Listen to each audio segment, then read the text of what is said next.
de um total de 100, temos aí quase 70 ainda para fazer. Tem esse o resto da vida, né? Se fosse o caso, né? Aliás, né? Claro. Mas esse programa não é um programa de literatura, não é um programa de cultura. Eu sempre insisto muito nisso, porque não se está aqui interessado em características formais da obra literária, está se interessado exclusivamente no conteúdo da obra, o que é que ela significa, o que ela quer dizer. Portanto, espera-se que vocês saiam desse encontro mais cultos do que quando entraram, tendo incorporado então a obra em questão à sua consciência da condição humana, consciência da estrutura da realidade, enfim, haja um enriquecimento da nossa capacidade de entender o mundo e a nós mesmos, há autoconhecimento maior.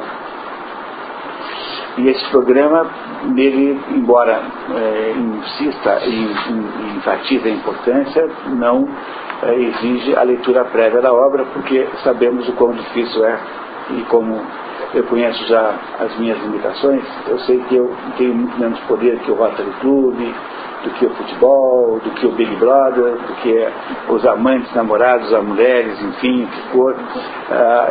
Eu sou o último lugar da fila, tenho certeza absoluta. Como eu sou o último lugar da fila, então eu não tenho nenhuma pretensão onipotente de que vocês de fato consigam ler o livro. Esse livro especial é um livro dificílimo de ler, é um livro enorme e é difícil de comprar, difícil até de comprar. É um livro daqueles livros que as pessoas não conseguem ler, é daqueles livros dificílimos, que é escrito numa linguagem complexíssima, porque o James Joyce, embora o outro livro que nós demos aqui há um mês, que é o livro que antecede esse aqui, que se chama Retrato do Artista quando Jovem, o outro livro é um livro normal, embora já tenha alguma inovação estilística, são inovações muito pequenas.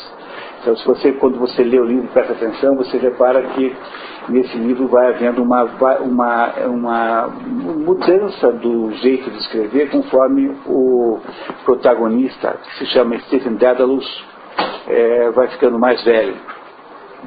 Então essa é uma maneira de fazer.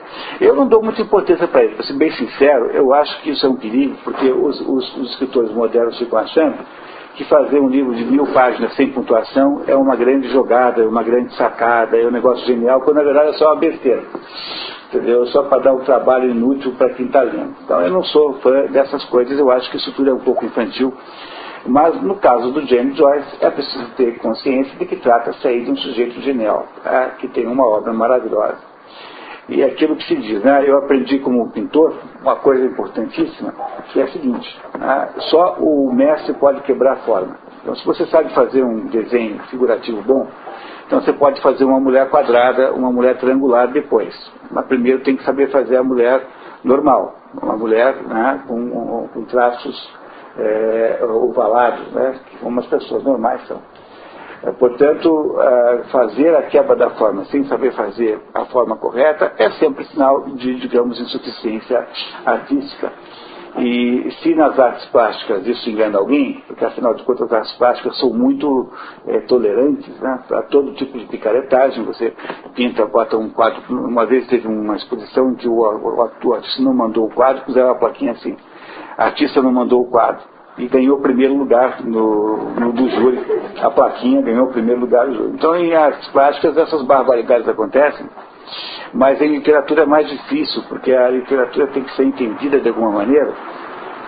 Eu não estou aqui fazendo uma campanha contra a inovação literária, só queria dizer que a inovação pela inovação, apenas pelo aspecto inovador, é absolutamente fútil. E aí esse é o problema do James Joyce, porque ele acabou nesse livro Ulisses, e o outro terceiro livro que não está no programa esse ano, chama-se Finnegan's Wake. Esse livro, então, é praticamente elegível. E esse segundo livro é elegível se você for capaz de escapar das armadilhas que o autor montou, porque ele andou espalhando para todo mundo que ele tinha criado tantos enigmas no livro, tinha feito tantas coisas esquisitas, que os professores de literatura iam passar 200 anos tentando entender tudo. No fundo, era apenas para se divertir com as nossas custas. Como nós somos mais espertos do que ele, nós não vamos nos deixar tapear e vocês vão sair daqui com uma coisa absolutamente fora do comum. Há pouquíssima gente que entende de fato o significado do livro Ulisses. mas pouca mesmo. E quando eu digo pouca mesmo, eu estou falando até mesmo de pessoas dentro do âmbito universitário. As pessoas não conseguem entender. Eu fiz em São Paulo, ano passado, um simpósio sobre o James Joyce, e tinha um colega que era universitário, aliás, um rapaz muito erudito, culto, mas ele, apesar de ter uma erudição enorme, ele sabia muitas e muitas coisas da obra de James Joyce, ele de fato não entendia o livro. Porque o fato de que você sabe muitas coisas da vida de um autor, não significa que você entende o livro, o autor. E as pessoas não compreendem. Antigamente havia um negócio chamado beletrismo. Beletrismo era isso. Era o sujeito que sabia tudo quanto era assunto literário. Uma espécie de papagaio de festa. Mas ele, no fundo, não entendia nada do que ele falava. E essa não é a nossa postura aqui. O programa Série de Expedições pelo Mundo da Cultura em Paranavaí tem por objetivo ajudar as pessoas a compreenderem o sentido da obra. Essa aqui vai nos dar um trabalhão. Eu vou fazer o máximo, vou ter que usar todos os meus feitiços aqui, didáticos, para vocês compreenderem, porque o livro é enorme, imenso, e o livro de propósito faz todo tipo de tentativa de nos distrair, e eu vou tentar fazer de um jeito. O próprio resumo ficou muito grande, o resumo de 26 páginas não dá certo, é muito grande. O que eu farei, portanto, é resumir o resumo, por mais que isso pareça um pouco inadequado e sem sentido, mas eu resumirei um pouquinho o resumo. E nós vamos entender, então, uma das mais complexas e extraordinárias obras da literatura ocidental, chamada Ulisses, que mudou a história da literatura no mundo, porque a partir dele a forma do romance tradicional mudou. O romance tradicional, digamos, o romance de Flaubert, um grande romancista francês do século XIX, mudou, e a partir daí, então, os autores de romances começaram a escrever romances que pareciam cada vez menos com romances, como é o romance moderno, que ninguém tem muita ideia do que seja, de fato. É uma coisa meio desestruturada, assim, meio livre, né? Mas para poder explicar para vocês Ulisses, eu vou ter que fazer uma pequena recapitulação do retrato do artista quando jovem. E uma boa parte de vocês estiveram aqui há um mês. Perdão? O som tá ruim? Agora melhorou? Melhorou, tá. Então, para poder explicar o Ulisses, eu preciso antes fazer uma recuperação do retrato do artista quando jovem, que é o livro que nós estudamos há um mês e que precisa ser recordado, pelo menos no seu esquema fundamental, para que nós possamos entender o Ulisses. O retrato do artista quando jovem e, de certo modo, o Ulisses, são duas obras de grande teor biográfico, autobiográfico. Eu sempre advirto vocês, para vocês não entrarem nessa assim com muita facilidade. Quer dizer, quando alguém escreve um livro, é claro que essa pessoa não consegue deixar fora do livro experiências pessoais que teve, que viveu, coisas que aprendeu, coisas que viu. Há autores que passam a vida inteira procurando coisas no mundo para encher os seus livros desses achados. Por exemplo, aquele ator chamado Inácio Loyola de Brandão me contou uma vez que uma vez ele estava em São Paulo, no ônibus, ele só anda de ônibus em São Paulo, porque é assim que ele ouve o povo falando. Ele precisa de coisas do povo falando. Ele me contou que estava no ônibus e tinha duas mulheres discutindo, e o jeito certo de falar era problema ou problema. Problema ou problema. Qual que era o jeito de falar. Daí eu falou assim para outra: mas você é muito burra mesmo? Então não está vendo que tem os dois? Mas como que tem os dois? Como que tem os dois? Como tem os dois? Tem os problemas, são aqueles de casa. Falta de gás, criança que se machuca, falta de dinheiro, não sei o que, o ônibus que atrasou. E o que é problema? Aqueles da matemática.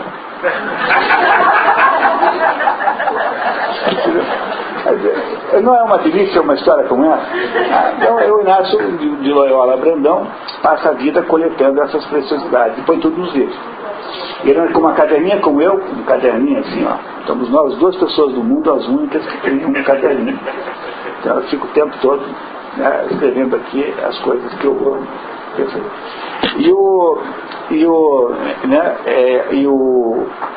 No entanto, você jamais deve supor, assim, a princípio, que o sujeito colocou lá a sua vida, porque ele engana você. Quer dizer, o único sentido que um livro pode legitimamente apresentar é o sentido da história em si. É claro que alguns livros têm uma conotação biográfica muito maior e outros livros têm pouca conotação biográfica, não é? É isso. Mas a gente não deve supor nunca, a não ser em casos especialíssimos, que um livro seja, por exemplo, um relato fiel da vida do autor. Mas no caso de James Joyce é preciso admitir que é assim, porque de fato o primeiro livro, O Retrato do Artista quando jovem, o artista é ele, é um livro autobiográfico. Ele conta a vida de Stephen Dedalus. O Stephen Dedalus é um menino, a palavra Dedalus, o sobrenome Dedalus não é uma coincidência, nós já descobrimos na outra vez porque que era assim. Dédalo é filho de Ícaro. Então, se vocês lembrarem lá da mitologia grega, Ícaro é um sujeito extremamente habilidoso, uma espécie de artista completo. Ele era escultor, ele era inventor, ele era cientista, ele fazia todas as coisas. E Ícaro, depois de uma série de peripécias que eu não vou contar agora, senão a gente vai acabar amanhã aqui de madrugada só, Ícaro acabou lá no reino do rei Minos, em Creta, onde fez lá, projetou aquele labirinto onde morava o Minotauro. Né? E depois, por uma série de outras circunstâncias, que também acho que não dá para contar agora, o Ícaro e o seu filho Dédalo caíram em desgraça política e foram condenados então a ficarem presos no Minotauro, no labirinto, né? E já não existia essa altura, o Minotauro já tinha sido morto, mas ficaram os dois presos lá. E o Ícaro, que era um inventor genial, o que é que fez? Ele com a cera das abelhas que tinham colmeias dentro do labirinto, que era aberto em cima, né? Ele fez 2 pares de asas e com essas asas, então, os dois saíram voando para fora do labirinto. Aqui o Ícaro é muito impetuoso, conforme se espera de um jovem, como o Ícaro era, acabou chegando muito perto do céu, derreteu as asas e caiu no mar esse que passou a se chamar Mar Icário, em homenagem a esse mergulhador ilustre. E o Dédalo não, o Dédalo salvou-se. Pois em Dédalo então representa aquela ideia do sujeito que quer voar, está precisando voar. De fato, James Joyce passou a vida inteira, a sua, digamos, primeira infância e juventude, tentando sair do que ele julgava que fosse o mais insuportável dos ambientes humanos. Ele vinha de uma família católica da cidade de Cork, mas morava em Dublin, capital da Irlanda.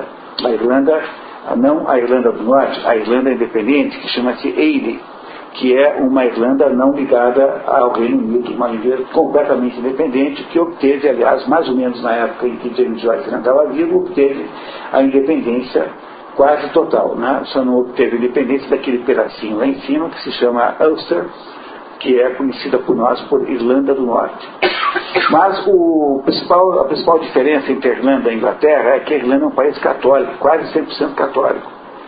E a Inglaterra é um país protestante, quase 100% protestante. E o James Joyce vivia numa família muito grande e tinha um pai, de certo modo, fracassado. O pai dele era alcoólatra, era um sujeito que vivia de reminiscências e de lembranças. O pai dele não conseguia arrumar emprego, tinha lá um emprego público que era meio uma sinecura, depois perdeu. O pai dele era um meio fracasso e a família passou a vida inteira mudando para casas mais modestas, cada vez para mais longe dos bairros melhores. E ele queria se livrar daquilo de todo jeito. Ele estudava num colégio religioso, um colégio católico chamado Congos, que era extremamente exigente e rigoroso, e passou então um início de vida pressionado por uma família da qual ele tinha extremas, digamos, diferenças e restrições, pressionado por um ambiente católico muito rigoroso, pressionado por uma Irlanda na qual ele não via grandes méritos. Ele põe na boca da personagem Stephen Dedalus que a Irlanda é a porca que come os próprios filhos. Não é uma maneira boa de falar do seu próprio país, né? E Stephen Dedalus, então, que é essa personagem, que na verdade é o próprio James Joyce, passa então todo o livro chamado Retrato do Artista como Jovem, tentando alçar voo, até que no final do livro ele alça voo, indo embora da Irlanda, indo embora do catolicismo e indo embora da família. Todas as 3 prisões das quais ele desejava livrar-se.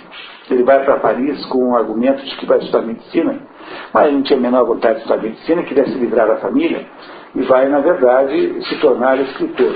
Depois de muitas e muitas andanças, James Joyce acaba, então, morando meio que em Paris, definitivamente, ficará lá quase até a morte, não voltará mais à Irlanda, a não ser uma pequena tentativa que ele fez de instalar em Dublin o primeiro cinema da Irlanda. Não deu certo também. E ele tornou-se, no entanto, nesse meio termo, um escritor famosíssimo, ainda em vida, porque os seus livros eram excepcionalmente diferentes dos outros livros. Há um culto a James Joyce. James Joyce é um escritor cultuado. É um escritor assim, que todo mundo acha James Joyce o máximo. O problema é que, de todo mundo que acha James Joyce o máximo, talvez 1% tenha lido James Joyce e talvez alguma coisa com uma fração muito pequena disso tenha entendido isso. Portanto, é desses fenômenos em que a arte virou um modismo, há fenômenos de movimento cultural, não é um fenômeno cultural verdadeiro, então não leve muito a sério isso, não acreditem nisso, não fiquem muito entusiasmados, porque no fundo tem-se um amor por James Joyce muito mais porque é uma coisa meio da moda, é bacana gostar de James Joyce, mais do que propriamente porque se tem alguma compreensão de fato do autor. É difícil de ler James Joyce, é bem difícil. Esse segundo livro aí já é difícil, o terceiro é uma dificuldade incrível, Finnegan's Wake, que ele escreveu quase no fim da vida. Para você ter uma ideia, Finnegan's Wake significa fim, again, wakes, quer dizer, o fim acorda novamente.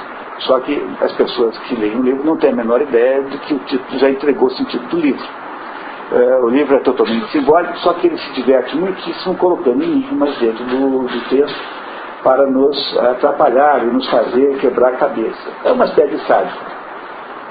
Não é isso, né? Não é isso, é uma espécie de sádico. Pois o primeiro livro, que se chama do artista quando jovem, o retrato do artista quando jovem, vamos chamá-lo agora adiante de retrato só para ficar mais fácil.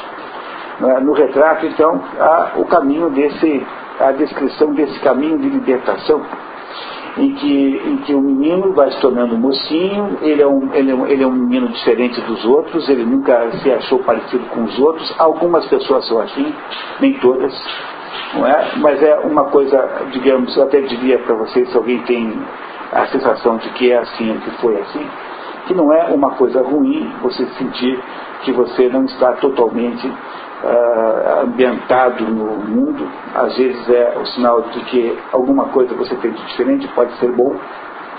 Portanto, não desejar perder isso necessariamente. James Joyce e esse menino são duas criaturas. Um é o alter ego literário, né?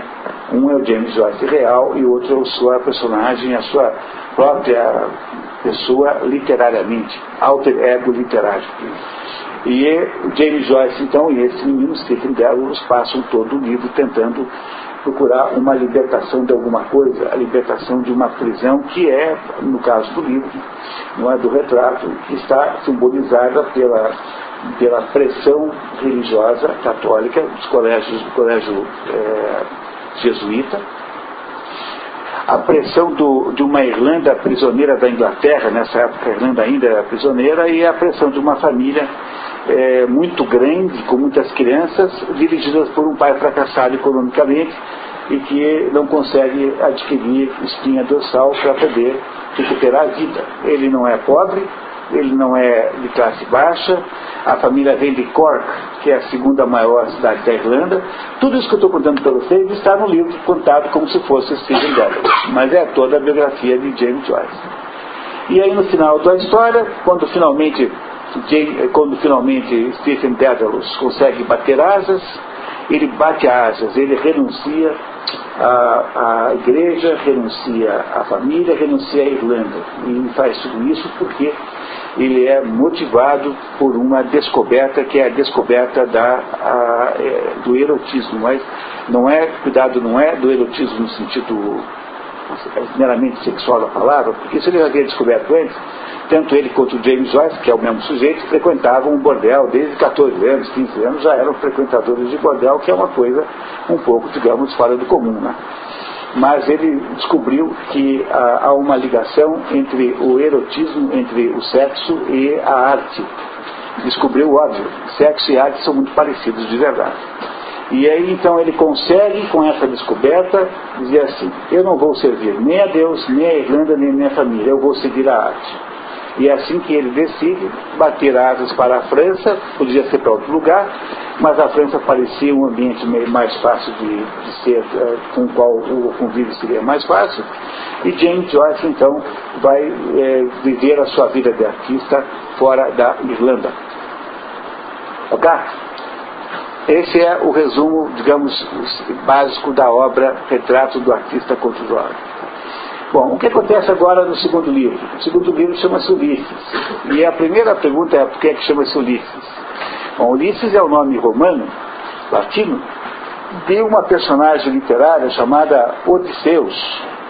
Odisseus e Ulisses é a mesma coisa. Odisseus fala em grego, e Ulisses é em latim. É a mesma pessoa.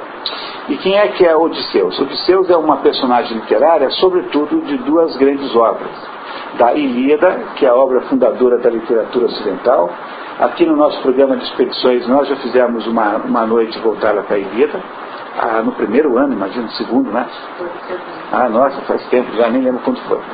E ele é a personagem central de uma obra também escrita por Homero, chamada Odisseia, em que ele é a personagem central. A Ilíada e a Odisseia são as duas obras que fundaram a literatura do mundo ocidental, quer dizer, aquela literatura que está do Oriente Médio para cá. Não é? Essa literatura foi fundada com base nessas duas obras, portanto são os dois livros mais importantes do mundo, da história da literatura. Entre os grupos de leitura que eu tenho, mantenho aqui, por exemplo, em Paranavaí, temos dois grupos de leitura. Eu tenho um grupo de leitura que leu comigo a Ilíada, não aqui em Paranavaí, e que está lendo agora a Odisseia. Estamos lendo linha por linha, entendendo o livro inteiro. E o Odisseus é uma personagem ele é o rei de Ítaca. Quando eu digo rei de Ítaca, não pense que isso é muita coisa, porque não é. Ítaca era um lugar tão pequeno que hoje não se sabe onde era. Até hoje não se sabe onde era Ítaca. Não tem ninguém que saiba de fato onde era Ítaca. E esse Odisseus era, portanto, um general, Odisseus ou Ulisses, tanto faz, pode chamar de um jeito do outro. Era um general dos que foram para a guerra de Troia, representando o seu país, Ítaca, uma cidade-estado. Na Grécia não havia um país, propriamente dito, havia cidades-estados, chamadas de polis, em grego, polis, cidades-estado. E esse Ulisses foi para a guerra de Troia, foi um dos principais gregos que lutaram contra os troianos, e talvez o principal responsável pela vitória. Foi Ulisses, ou Odisseus, que inventou o tal do estratagema do cavalo de Troia, não é? E esse Odisseus, o Ulisses, quando termina a guerra de Troia, vai voltar para sua casa. Ele passou 10 anos na guerra de Troia. A guerra de Troia durou 10 anos. 10 anos de prazo para que os gregos vencessem os troianos. E Ulisses vai voltar para casa, e para voltar para casa ele precisa chegar em Ítaca de novo. Mas o problema é que Ulisses, que apesar de ser um general habilidosíssimo, também tinha uma porção de defeitos. Entre os defeitos que Ulisses tinha, uma espécie assim, uma certa falta de caráter bem significativa. Ele era aquele sujeito que não tem muitos critérios morais para fazer as coisas às vezes, né? E esse Ulisses, então, dentro da sua personalidade, quer dizer, agindo dentro das suas tendências, ele, logo que ele começa a vir embora de Troia para Ítaca, que é uma viagem pequena, mesmo tarefa, não é grande coisa, ele acaba fazendo lá um desaforo para Posido. Posido é Poseidon, é aquilo que os romanos chamam de Netuno, que é o rei dos mares, das águas em geral. Ele faz um desaforo para Posido, e Posido, furioso, resolve impedi-lo de chegar na sua casa, de chegar em Ítaca.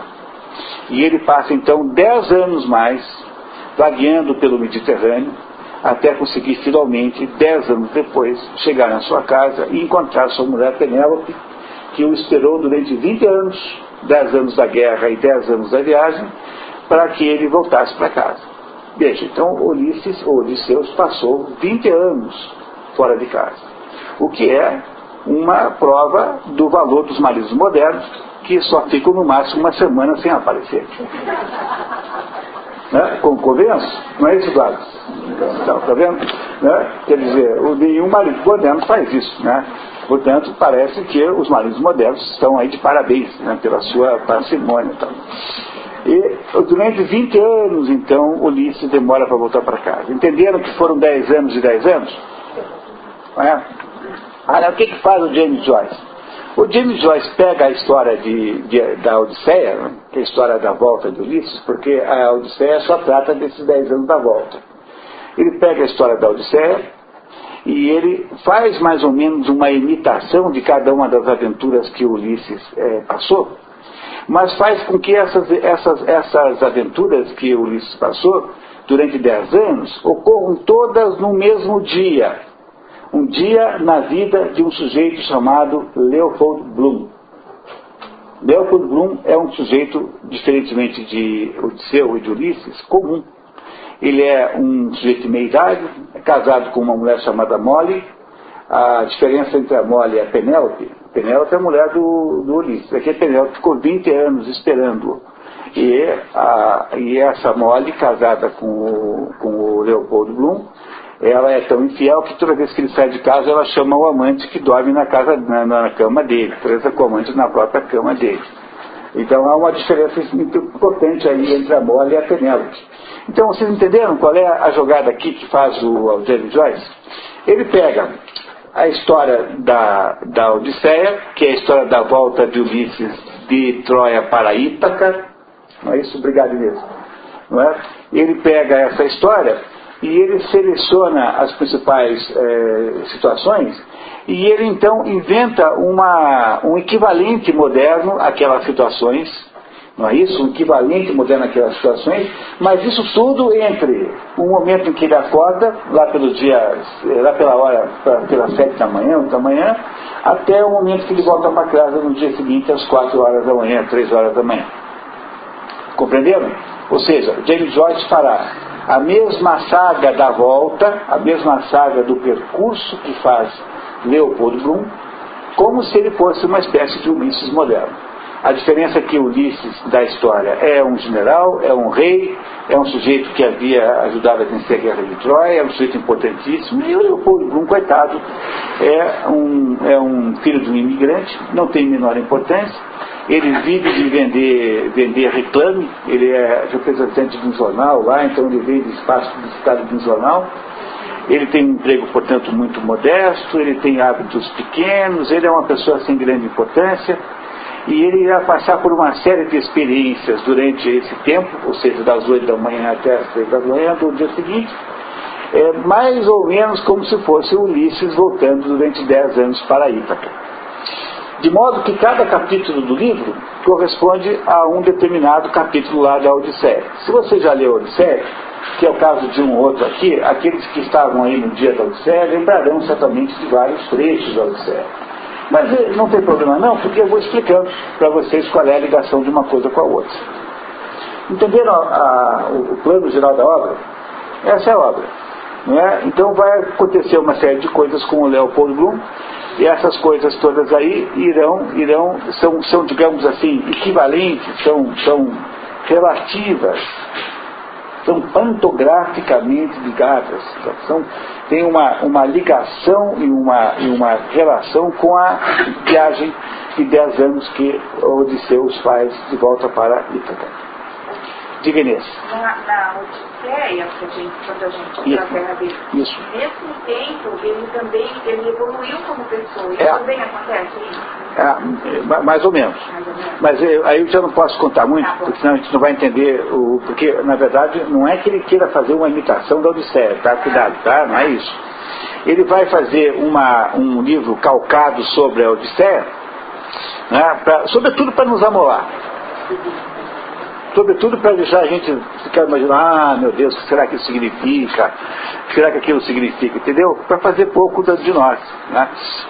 Mas ele, no fundo, quer dizer uma outra coisa, que é uma coisa maravilhosa, extraordinária, que eu não encontrei ainda alguém que tenha conseguido me explicar isso. Quer dizer, eu acho que nós vamos sair daqui hoje com um tesouro, que é com a única explicação que eu encontro, que eu já ouvi alguém fazer, né? Porque essa que é a explicação do verdadeiro sentido do livro. Aí, se vocês tiverem paciência, leiam o livro. O livro tem duas traduções, uma do Antônio Weiss, que é da década de 70, que foi um grande intelectual, que é o autor aí dessa dicionário Weiss, e o outro é uma tradução moderna da Bernardina da Silva Pinheiro, se não me engano, está escrito aí no texto, que é uma tradução deliciosa, maravilhosa. As duas traduções são ótimas, só tem essas duas. Ninguém mais ousou traduzir um livro que mistura 10, 12 línguas, um livro que esquece de pontuar a pontuação de vez em quando, um livro que fala em inglês, de vez em quando escreve-se em inglês antigo gótico, depois pula para o inglês do século XIX, depois para o inglês do século XVI, um livro que é uma espécie de caos generalizado de linguagem, apenas porque o James Joyce achava bacana fazer isso. Se o livro não significa nada, fazer isso é apenas uma futilidade.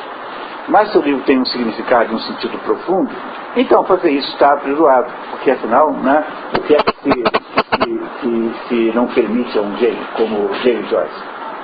James Joyce tem livros comuns, normais. Tem uma coleção de contos chamado Os Dublinenses, com alguns dos contos mais bonitos que eu já li na minha vida. Os Dublinenses têm contos maravilhosos, maravilhosos. Né? Tem um conto chamado o Levantamento dos Mortos, que é a Ascensão dos Mortos, que é genial, maravilhoso. Então ele também sabe escrever muito bem. Quem é mestre, quem for mestre pode quebrar a forma. Se você não é mestre, então não quebra a forma. Primeiro aprenda a ser mestre. É assim que é muito fácil. Isso que é um conceito para quem tem aí pretensões de ser um literato. Muito bem. Continuando com a perspectiva autobiográfica, o livro, o retrato, acaba ali quando o Stephen Dedalus vai embora para a França. Não é? Só que na vida real, e também aqui no Ulisses, porque o Ulisses continua até certo ponto a biografia de James Joyce, embora ele não vá muito longe em termos de tempo, né? Aí na biografia no Ulisses, na vida de James Joyce volta para a Irlanda logo em seguinte, porque a mãe estava à morte. E ele vem e encontra a mãe moribunda. E aí então que ele faz aquela, eu contei para vocês aqui no outro dia, da outra vez, ele faz uma espécie de rebeldia dolorosíssima, que é ter se negado, ele e o irmão Stanislaus, os dois negaram-se a ajoelhar e rezar ao lado da cama da mãe moribunda. Fizeram isso de fato, tanto o Stephen Dedalus quanto o James Joyce, porque eles são a mesma pessoa. E aí, a história que vocês vão ver passa-se durante esta volta de Stephen Dedalus para a Irlanda, para exatamente os fins que James Joyce teve quando voltou para a Irlanda. É tudo igual. Só que demora um pouquinho para aparecer o Stephen Dedalus na história. Como o livro tem 1000 páginas, isso não tem a menor importância, o Stephen Dedalus vai aparecer lá pela página 200, alguma coisa assim. Não é? Antes de aparecer o Stephen Dedalus, vai aparecer a personagem central do Ulisses, que não é mais o Stephen Dedalus, mas que é o Leopold Bloom. Leopold Bloom, que é esse sujeito que tem 40 anos mais ou menos, é um sujeito assim, entrando na meia-idade, é um filho de um imigrante judeu, embora ele mesmo não seja judeu, o pai também não era, é um sujeito muito normal, assim, não tem nada de estranho, casado com essa Molly, que é cantora de ópera. E a Molly tem, entre outros problemas, ela tem um caso com o empresário. Ela tem um empresário de ópera e tem um caso com ele.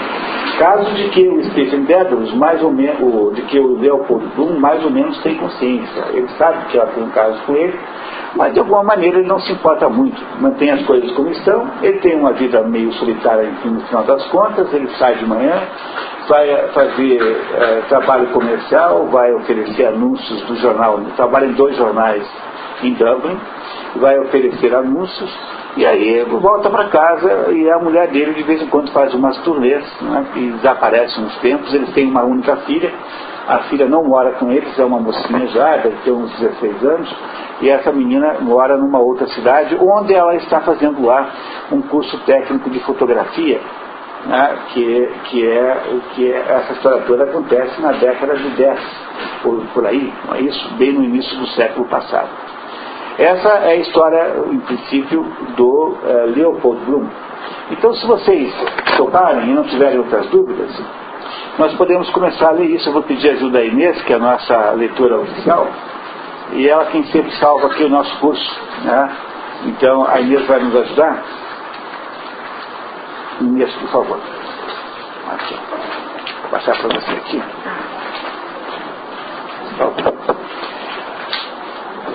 A gente sempre tem aqui uma pequena introdução que eu gosto de ler, não é? Então eu vou ler para vocês o primeiro pedacinho. Ulisses de James Joyce, morto em 41, nascido em 82. Ulisses é a obra que notabilizou James Joyce e inaugurou o romance moderno, justamente com A Procura do Tempo Perdido, de Marcel Proust. Dentro do programa de expedições, nós temos o primeiro livro da série de 7 livros do A Procura do Tempo Perdido, que é O Caminho de Swan, está aqui no nosso curso também, está no programa. O Homem Sem Qualidades, que também está no programa, de Robert Musil, que não foi feito, não é, Inês? Não, né? Na verdade, Ulisses é a parte central de uma trilogia, Lato Senso, que é uma trilogia muito dispersa, muito separada, cada uma das partes de si, que começa com o retrato em 16 e termina com Finnegan's Wake em 39. Essa é a trilogia. Então são 3 livros essenciais. Para você ler todo o James Joyce que interessa, basta você ler esses 3 livros e mais os dublinenses. Durante esses 4 livros você leu todo o James Joyce. Porque o resto tem os poemetes, que não tem graça nenhuma, tem uma peça de teatro chamada Exiles, que também não tem grande graça. E o que tem valor são essas 4 obras, né? Um livro de contos e esses 3 romances. Escrita em 22, que é o ano em que o Brasil faz a Semana de Arte Moderna, a obra retrata o dia 16 de julho de 1904, uma quinta-feira. Nesse dia, todo ano, em todo o mundo, onde há bailes irlandeses, é feita uma festa em que se toma um corre em homenagem a James Joyce. Chama-se Bloomsday. Bloomsday, porque é o dia de Bloom. Então, desse dia que é narrado aqui, que é o dia da vida de Leopold Bloom, em tudo quanto é boteco irlandês, acontece uma espécie de bebedeira livre, generalizada, em homenagem a esse troço. É claro que todo mundo vai lá beber, não porque esteja de fato comemorando o James Joyce, porque não tem a menor ideia do que está comemorando, mas porque, afinal de contas, tudo é bom, qualquer pretexto serve para tomar uma cervejinha de vez em quando. Não é? Eu mesmo já participei de uns 3 dessas festinhas aí. Então, muito bem. Né? Continuando. Aí, nesse dia, né, na vida de Leopold Bloom, um corretor de anúncios vivendo em Dublin. Construída como paródia da obra Odisseia. Paródia significa paródia, né, que caminha ao lado, né? Paródia é uma obra que tenta imitar a outra, mas a gente sabe que é uma imitação propositada, não há nenhuma intenção de esconder isso, né? É uma paródia da obra Odisseia de Homero. A história reproduz em 18 capítulos as cenas de retorno, Nostoi, retorno em grego, a Ítaca de Ulisses, Odisseu, dando-lhe um equivalente no cotidiano da vida de Leopold Bloom. O herói da primeira obra, Stephen Dedalus, que é o alter ego literário de Joyce, interage com Bloom ao longo da obra. Ele vai demorar um pouquinho para aparecer, mas logo ele aparece também. Por causa da experimentação linguística, a obra tem episódios, sobretudo os 5 últimos, de dificílima leitura, pretendendo o autor transformar a forma na própria mensagem. A correspondente, James Joyce, teria declarado ter colocado tantos enigmas e charadas para manter os acadêmicos ocupados por séculos, tentando decifrar o que eu esqueci. Então, está aqui a confissão do crime. Portanto, não é para levar muito a sério os detalhes. A obra é provocativa e intrigante, tendo criado legião de fanáticos, os máximos admiradores que todos os anos encontram-se no dia 16 de junho nos pubs do mundo inteiro para festejar o Bloomsday, o dia de Bloom, que é uma festa em homenagem a esse Leopold Bloom, que é uma personagem literária. Não há nenhuma outra personagem literária que mereça. Não tem o dia do Quincas Borba, não tem o dia do Brás Cubas, não tem o dia do Dom Quixote, só tem o dia do Leopold Bloom, o que não é um sinal da importância da personagem, né? Aliás, né, há algumas cidades que foram eternizadas pelos autores. Não é muito fácil fazer o que fez James Joyce. James Joyce transformou a cidade de Dublin numa personagem literária. Como também Dalton Trevisan transformou a cidade de Curitiba numa personagem literária. E como também Balzac transformou a cidade de Paris numa personagem literária. Algumas cidades viram personagens literárias elas próprias. Não é? E Dublin é o caso. Foi James Joyce que transformou Dublin numa personagem literária como se tivesse vida própria. Bom, continuando. Otomar Carpo, para quem não sabe quem é, o maior intelectual que já teve aqui no Brasil, diz que o livro é de importância excepcional, apesar de não ser possível ler a obra. Não é? Muito bem. Quem estuda a linguagem onomatopaica, quer dizer, imagem onomatopaica é aquela que imita sons da vida real. Não é isso? E vários idiomas, incluindo um da sua própria lavra. Carpo resume. Ulisses é a divina comédia do nosso tempo. Pouco de paraíso, mas de purgatório e muitíssimo do inferno. É entre todas as obras modernas que conheço, a mais amarga, a mais desconsolada, a mais trágica e, no entanto, não é uma tragédia, um romance. Há em sua soberba ironia algo do espírito do arqui-romancista de Cervantes. Não estão de todos errados aqueles que acreditam perceber, atrás da face trágica de Ulisses, o cerne cômico, a paródia do gênero do qual a obra é a obra-prima. Bom, o Otomar Carpo sempre tem razão, sabe? Mas ele não está muito claro nisso. Não tem importância, depois a gente conversa sobre isso.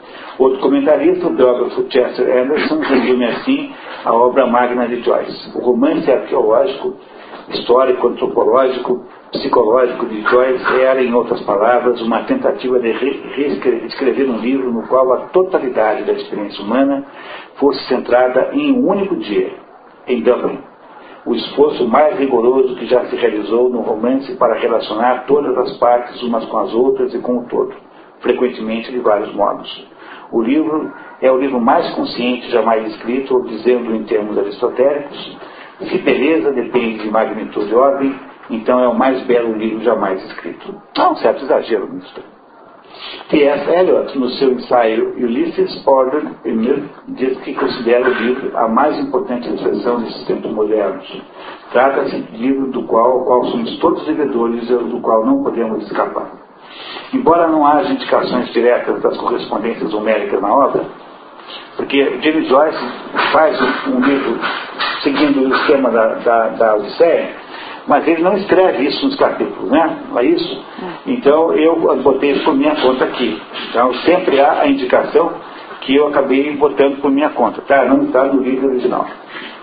James Joyce as foi fornecendo na sua correspondência. A comparação foi definitivamente estabelecida por dois estudiosos, Stuart Gilbert e Carlo Linati, que esquematizaram a obra na forma que usamos aqui.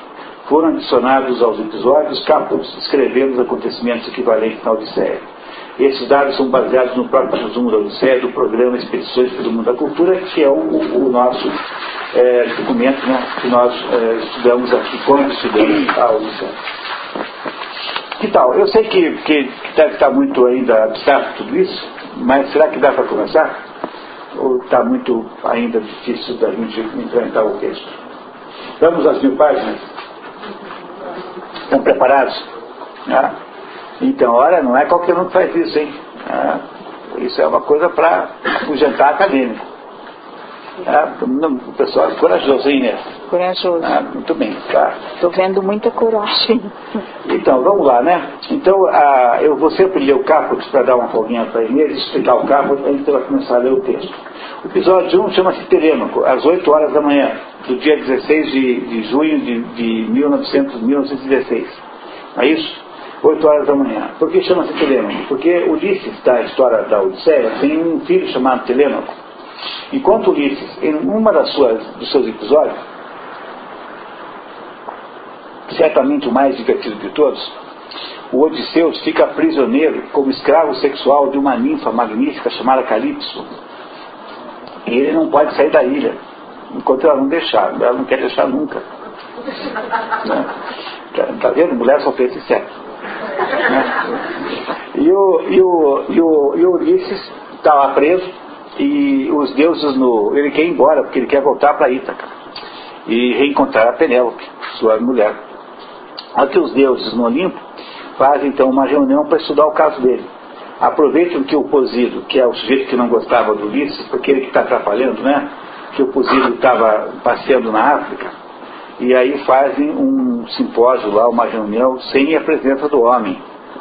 E aí decidem que iam liberar o Ulisses, sim. E mandam então um mensageiro para Calipso, pedindo para ela liberar o homem.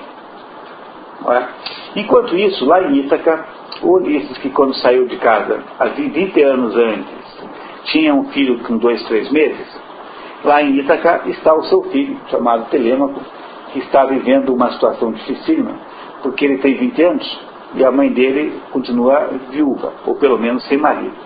E ela não quer casar com ninguém. Mas só que todos os jovens, todos os homens solteiros, digamos, das famílias ali poderosas da cidade e das ilhas em volta, querem que ela escolha outro marido. O nome desses jovens aí são os pretendentes. E eles fazem uma pressão sistemática para ela escolher outro marido. Ela diz que não, que primeiro ela disse que ia esperar o marido, depois ela disse que não queria, depois ela disse que mais tarde ela ia pensar, enfim, ela foi mais ou menos enrolando os pretendentes, até que nessa altura aqui, aí no final da história, ela inventou o seguinte estratagema. Ela alegava aos pretendentes que ela estava tecendo uma mortalha para o sogro, o Laertes, e que ela só iria decidir pelo novo marido depois de tecer a mortalha para o sogro. Não é? Só que ela tecia de dia a mortalha e de noite ela desfazia. Tecia de dia e de noite ela desfazia. Só que os pretendentes, que não tinham lá, não eram pessoas muito decentes, né? Os pretendentes, para forçá-la a tomar uma decisão, ficavam fazendo todo dia uma festa, uma farra dentro da casa dela, né? No Palácio Real, fazendo churrasco com os animais que pertenciam à família, tomando vinho que pertencia à família, e fazendo lá umas orgias lá com as empregadas do palácio. E uma dessas empregadas aí, que descobriu que ela fazia esse estratagema, contou para os pretendentes e falou: então agora vai ter que decidir de qualquer jeito. Portanto, estão lá os pretendentes devastando o patrimônio da família, e o menino não sabe o que fazer, porque ele tem 20 anos só, e tem 100 homens contrários a ele, que são mais ou menos 100 os pretendentes. E ele não sabe o que fazer. Então o Telêmaco tem que ser ensinado a evoluir, a crescer e tornar um homem. E é por isso que a Palas Atena, que é uma deusa do Olimpo, depois que os deuses decidem que Ulisses pode voltar, ela vai lá até Ítaca e faz um trabalho especial para ajudar o menino a adquirir uma espécie de autoridade. E esse menino então fará uma espécie de Odisseia dentro da Odisseia, como se fosse um livro dentro do outro. Por isso que chama-se Telêmaco o primeiro livro. Então, lembro para vocês, olha só. Na ausência de quase 20 anos de Ulisses, Telêmaco, seu filho, muito pequeno na partida do rei para a guerra de Troia, influenciado por Palas Atena, decide que sua obrigação é procurar o pai, tendo em vista o assédio crescente dos pretendentes da sua mãe Penélope e a dilapidação do patrimônio familiar que eles promovem. Isso que está aqui, pessoal, não está no livro Ulisses de James Joyce. Isso aqui está, um extrato que eu tirei. De onde? Tirei lá do nosso resumo da Odisseia, tá? do resumo que foi estudado aqui há 2 anos, sei lá quanto foi. Essa cidade que está aqui em cima é Dublin, né? Apenas para vocês terem uma ideia da aparência urbana de Dublin. Então vamos ver agora como é que essa pequena historinha aí que eu acabei de ler para vocês qual é o correspondente dessa história aí dentro da história de Ulisses de James Joyce. Inês, por favor. São cerca de 8 horas da manhã e o gorducho estudante de medicina Malak Buck Mulligan, fingindo estar rezando uma missa, introito, ab altare Dei, com sua tigela de barbear, convoca Stephen Dédalus, que ele também chama de Kinch, para o topo da torre martelo. Anota. James Joyce morou na Torre Martelo por curto período com 2 amigos, Oliver John Bogart, modelo para Mulligan, e Samuel Trench. Bogart seria mais tarde literato também. Torre Martelo, que dá vista para a Baía de Dublin. Stephen não dá a mínima às piadas agressivas de Buck, porque está muito incomodado com Haynes, um saxão enfadonho que Buck convidou para ficar com eles na torre. Dédalus havia sido acordado durante a noite pelos resmungos de Haynes, que vivia um pesadelo envolvendo uma pantera negra. Eu disse para vocês que o Dédalus não aparecia logo. Aparece sim, só que ele aparece e desaparece, e depois demora para aparecer de novo. Por isso é que eu tinha essa impressão de que ele não aparecia tão cedo. Então a história começa com o Stephen Dédalus sendo voltado da França, morando lá, portanto, numa torre onde James Joyce morou, junto com 2 amigos, que são 2 sujeitos um pouco desagradáveis. Esse Mulligan, por exemplo, é um grosseirão, e o outro é um inglês, que eles não gostam, porque, afinal, os ingleses não eram bem vistos na Irlanda nessa época. A Irlanda estava querendo se livrar da Inglaterra. A Irlanda era domínio inglês, e eles não queriam mais ser domínio inglês. Portanto, o inglês é mais ou menos como um inimigo que está lá na sua casa, não é? É isso. Continuamos. Do alto da torre, Mulligan e Stephen observam o mar a que Buck se refere como grande mãe. Tálata, Tálata. A cena lembra a Buck a revolta de sua tia contra Stephen, por ele ter se recusado a rezar ajoelhado ao leito de morte de sua própria mãe. Isso, de fato, aconteceu com o James Joyce também. Ele já tinha voltado da França, já tinha feito esse desaforo para a mãe, né, esse fiasco todo, e não fica na casa dos pais, mas vai lá morar naquela casa. Ele tem um dinheirinho que ele ganhou lá na França, dava aula de inglês lá na França, né, tal, e tinha um dinheirinho. Aqui ele está em Dublin, né? Já estão em Dublin, tá. Já estão em Dublin nessa altura. Tá.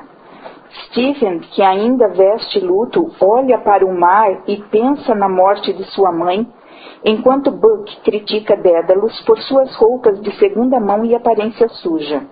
Buck segura um espelho quebrado para Stephen olhar a si próprio, mas ele retruca que aquele espelho rachado de uma criada poderia servir como símbolo da arte irlandesa. Ou seja, o Stephen continua tendo restrições muito grandes à Irlanda, né? A Irlanda, qual é a arte da Irlanda? É um espelho rachado, quer dizer, um reflexo imperfeito, né, torto, dela mesma, né? É isso. Buck abraça Stephen conciliatoriamente e sugere que ambos poderiam tornar a Irlanda tão culta quanto a Grécia o havia sido. Buck oferece-se para aterrorizar Haynes se ele continuar a incomodar Stephen, que sabe do que Buck é capaz. Buck indaga a Stephen sobre o seu ar incomodado e Dédalus finalmente admite que o entreouviu dizer de sua mãe estar morta como um animal. Buck tenta se defender, mas desiste e manda Stephen parar de se preocupar com o seu próprio orgulho. Mulligan desce os andares da torre sem saber, cantarolando a música Who Goes With Fergus? A nota diz: Who Goes With Fergus é um poema do poeta irlandês William Butler Yeats, que Stephen cantou para sua mãe moribunda. Dédalus sente-se como que assombrado pela sua mãe morta e pela memória dela. Buck pede a Stephen que desça para o café da manhã. Encoraja o amigo a pedir dinheiro a Haynes, que está impressionado com o humor irlandês de Stephen, mas ele se recusa. Dédalus desce até a cozinha e ajuda Buck a servir o café. Haynes anuncia que a mulher do leite está chegando. Buck faz uma piada sobre a velha mãe Grogan, fazendo chá e fazendo água, urina, e encoraja Haynes a usá-la num livro sobre folclore irlandês. A mulher do leite entra e Stephen a imagina como um símbolo da Irlanda, mas na verdade está ofendido por ela considerar mais a Buck, um estudante de medicina, do que a ele, um professor de história. Haynes fala irlandês com a mulher, mas ela não entende e acha que ele está falando francês. Buck pede uma libra emprestada a Stephen, paga a leiteira e ela vai embora. Deixa eu contar para vocês entenderem isso. parece um pouquinho assim, sem estruturação, porque é assim mesmo de propósito, porque o que faz o James Joyce é usar um negócio, uma técnica de escrever livros chamada, eu vou usar uma palavra em inglês, depois eu explico o nome dela, o que ela significa, chama-se Stream of Consciousness. O que é Stream of Consciousness? Stream significa corrente de consciência, quer dizer, é uma técnica que depois uma mulher chamada Virginia Woolf usou maravilhosamente bem. Talvez a Virginia Woolf seja a maior de todas as escritores que dominam essa técnica, que consiste em você começar a escrever tudo que vem à cabeça.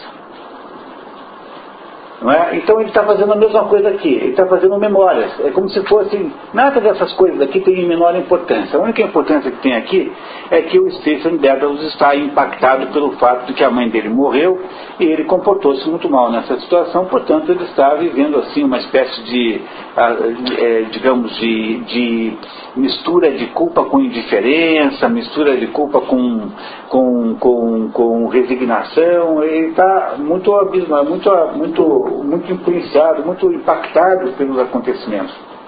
Mas, por outro lado, ele está apenas aqui contando o que ele está fazendo lá depois que ele veio do enterro, né, depois que a mãe foi enterrada. Ele está lidando com esse assunto assim de um modo apenas está vivendo uma vida sem nenhuma importância, está lá passando os seus dias. Tá. Continuamos, Inês, por favor. Haynes anuncia o desejo de escrever um livro com os ditos de Stephen, mas ele quer saber quanto ganharia com isso. Quando Haynes sai, Buck censura Dedalus por ter sido grosseiro e diminuir as chances de Haynes pagar a conta do bar. Os três homens caminham em direção ao mar. Enquanto anda, Stephen explica que ele aluga a torre por 12 libras. Haynes quer conhecer a teoria de Stephen sobre Hamlet, de que Buck vive falando com ironia, dizendo ser comprovada pela álgebra. Mas este insiste em que o anglo-saxão espere até eles tomarem uns drinks mais tarde. Haynes comenta que a Torre Martelo recorda-lhe o castelo Elsinore de Hamlet. Buck interrompe Haynes, pula à frente dançando e cantando a balada do Jesus piadista. Haynes e Stephen caminham juntos. Enquanto o inglês fala, Stephen profetiza que Buck vai pedir-lhe a chave da torre. Haynes questiona Stephen sobre seus sentimentos religiosos e ele explica que dois dominadores, a Inglaterra e a Igreja Católica, são obstáculos para o seu livre pensamento e que um terceiro dominador, a Irlanda, o quer para trabalhos avulsos. Tentando minimizar a dominação britânica sobre a Irlanda, Haynes diz sem convicção que a história é que é culpada. Haynes e Stephen contemplam a baía de Dublin e Dedalus lembra-se de um homem que se afogara recentemente. É fluxo de consciência, entenderam? De consciência. Tudo que está acontecendo, estou lembrando de coisas. Essas coisas estão todas desarticuladas umas com relação às outras, tá?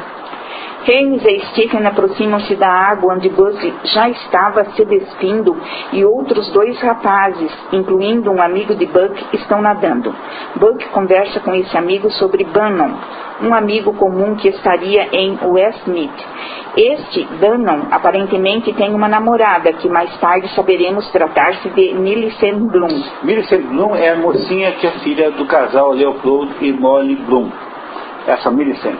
Quer dizer, ainda não apareceu o Leopold, mas já apareceu aqui o namorado da filha, que não mora em Dublin, mas mora numa outra cidade. Não é? Então, isso continuamos. Buck entra na água enquanto Haynes fuma, fazendo a digestão. Stephen anuncia que está indo e, conforme previsto por Dedalus, Buck pede-lhe a chave da torre e 2 pence para uma pint. Buck diz a Stephen para encontrá-lo no pub de Ship ao 12:30. Dedalus parte, planejando não retornar à torre naquela noite, já que Buck, o usurpador, havia tomado conta dela. Então é uma apresentação do Stephen de volta à Irlanda. Na torre, com aqueles 2 amigos, e falam de coisas que são variadas, nada tem muita importância. No fundo, esse capítulo aqui não nos diz muita coisa. Está aí apenas para constar. É isso? Vamos ver agora o próximo. Episódio 2, Nestor. Muito bem, o que é o Nestor? Pois eu contei para vocês, então, que a Palas Athena que precisava transformar o menino Telêmaco num homem, a Palas Atena vai lá e, fantasiada de uma pessoa que ele conhece, para não aparecer como deusa, ele convence o menino a sair procurando o pai. Procurando quem? Ulisses, porque Ulisses que é a mesma coisa, porque Ulisses estava desaparecido.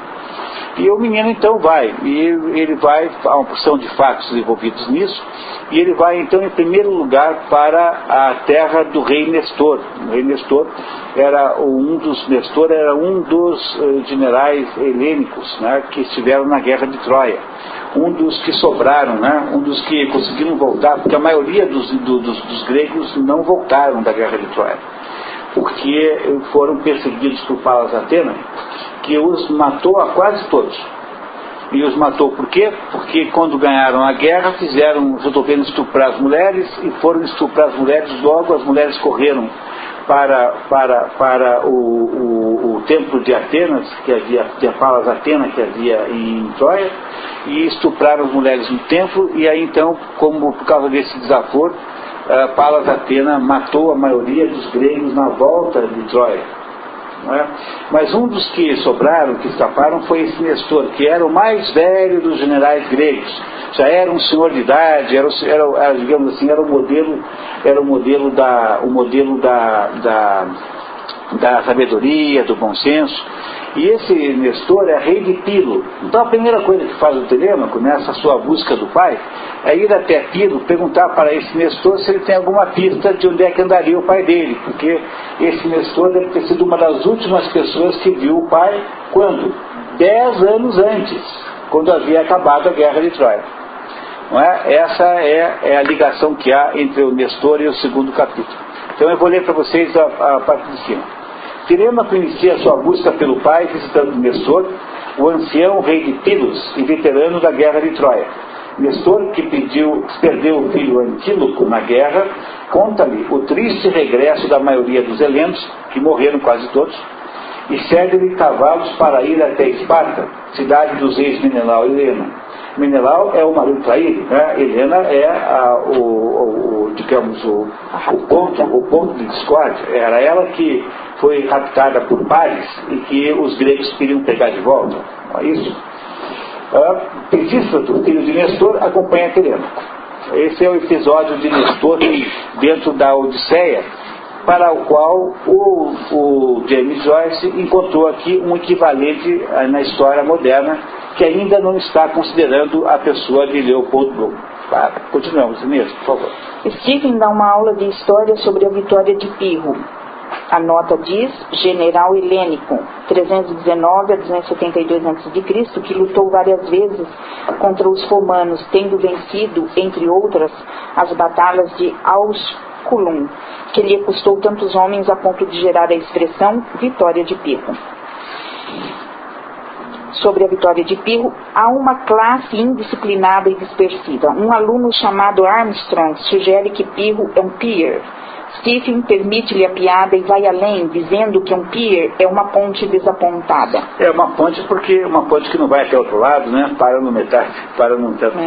Por isso desapontado. Ele se imagina mais tarde divertindo Reines com este trocadilho. Pensando nos assassinatos de Pirro e César, Stephen pergunta-se se a história é a única direção possível no curso dos eventos ou uma entre muitas. Então, sabemos agora que a nossa personagem Stephen Dedalus, que não é a personagem central da história, está dando aulas lá em Dublin, aulas de história no colégio lá, não é? Sabemos isso, né? Então ele está dando aula agora para uma classe desinteressada, portanto está lá sofrendo como professor. Dédalus discute com a classe a obra Lícidas de Milton e continua a ponderar sobre questões de história, sobre as quais ele pensou quando lia Aristóteles na biblioteca Sainte-Geneviève em Paris.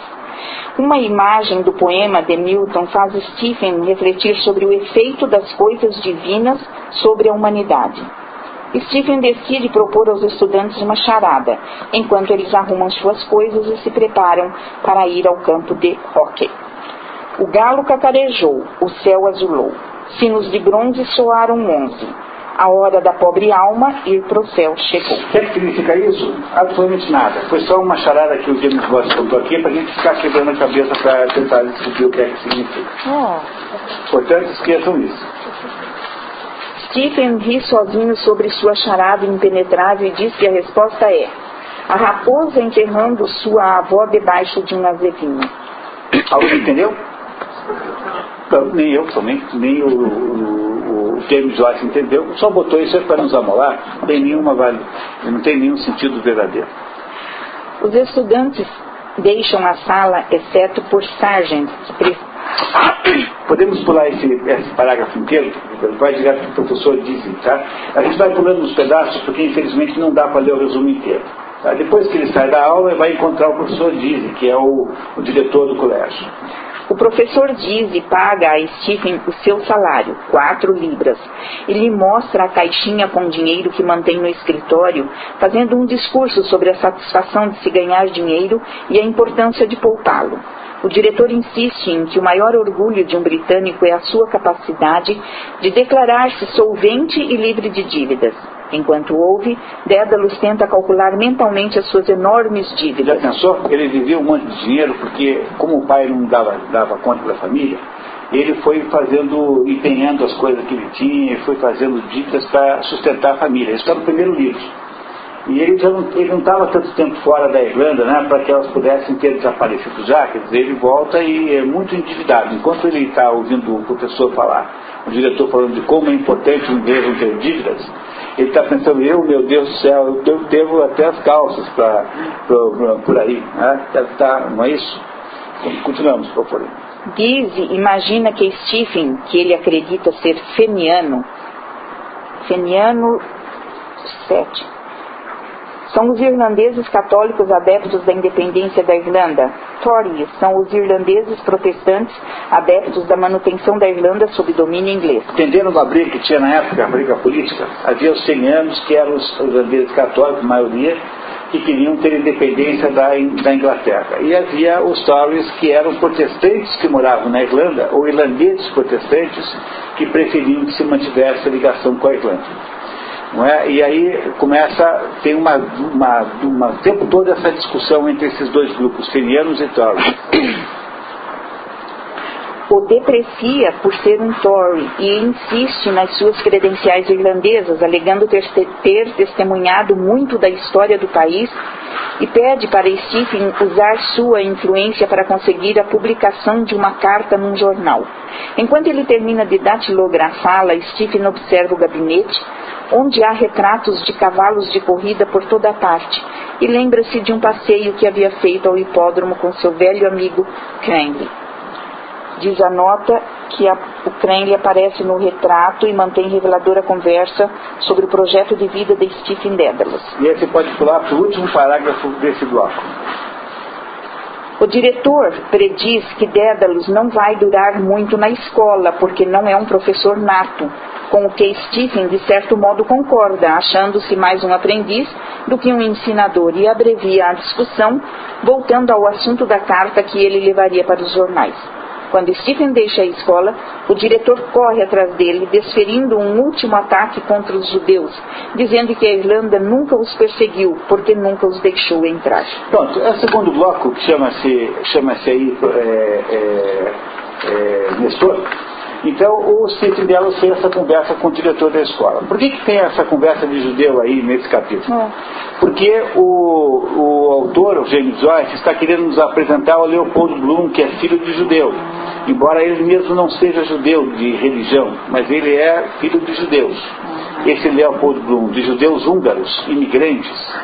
E ele quer então mostrar que na Irlanda há então ele quer localizar um judeu dentro da Irlanda. Como é que seria a posição que um judeu teria dentro da Irlanda? Pela conversa do diretor, não é uma posição muito simpática. E com isso termina o segundo capítulo, em que simplesmente o nosso herói aqui, Stephen Dédalus, nos contou que dá aula de história e que tem um diretor que é antissemita, digamos assim. E vamos para o episódio 3, chamado Proteus. Proteus é o seguinte: depois que, voltando lá para a conversa do Odisseus, depois que Odisseu sai do palácio de Pilo e vai na direção do palácio de Menelau, ele de fato chega lá em Esparta e encontra tanto o Menelau quanto a Helena lá no castelo. Apresenta-se como filho de Odisseus, os dois ficam muitíssimo comovidos, porque afinal Odisseus era uma pessoa importantíssima, foi um herói de Troia como todos os outros gregos. E essa conversa que acontece lá no palácio de Menelau é a conversa em que o Homero, não é, nos faz questão de nos inocentar Helena de Troia. Porque se na Ilíada a gente tinha aquela impressão que ela tinha de fato fugido com o Paris para Troia, que ela não tinha sido raptada, mas que ela tinha na verdade concordado, aí nesse episódio aqui da Odisseia, a Helena explica que ela foi seduzida por Afrodite. Afrodite a deusa Afrodite que havia feito ela se sentir seduzida pelo Paris, e que ela havia feito o tempo todo tentado ajudar os gregos a recuperá-la. Então ficou completamente inocentada Helena de Troia nessa conversa. E aí então o Menelau, né, que é o marido traído, conta para o filho de Ulisses, que é o Telêmaco, conta que ele havia ido procurar o Proteu. O Proteu é uma espécie de deus marinho, que é um sujeito engraçadíssimo. Você chega lá na caverna de Proteu e ele sabe tudo o que está acontecendo. Só que ele só conta para você se você tiver a capacidade de esperar ele fazer uma quantidade incrivelmente grande de modificações. Ele se transforma em outras coisas. Então uma hora é uma cobra, depois é um saci, depois é um tigre, depois é uma pedra, depois é não sei o que. Ele fica se transformando durante horas e horas e horas, porque ele quer que você elogie a capacidade que ele tem de se transformar. Por isso que hoje em dia, quando você tem alguém, uma situação que muda muito, você chama de situação proteiforme. Proteiforme significa que, como Proteu, ela está o tempo todo se modificando. Se você aguentar aquela demonstração de habilidade até o fim, ele conta o que você queria saber. E esse Proteu, então, contou para o Menelau que o Odisseu estava preso numa ilha e que estava vivo. E essa é uma notícia muito boa, não é? Porque nós sabemos que isso é verdade. Onde é que está o Odisseu? Está preso lá na ilha de Calipso. Então, lendo o pedacinho aqui, uma vez no palácio do rei de Esparta, Telêmaco ouve em lágrimas o relato de Menelau e Helena sobre os feitos de seu pai na guerra de Troia. Menelau também revela ter ido procurar Proteus. Proteus, o chamado Velho do Mar, é um deus marinho, profeta e conhecedor de muitos segredos, que se recusa a entregar a não ser para aqueles pacientes que aceitavam assistir suas sucessivas transformações. Não se trata aqui de um episódio da Odisseia, mas de uma aventura de Menelau. O Proteus, o Velho do Mar, que lhe havia contado, após várias transformações, ter visto Ulisses numa ilha afastada, a verter copiosíssimo pranto no palácio da ninfa Calipso, que o manteria preso.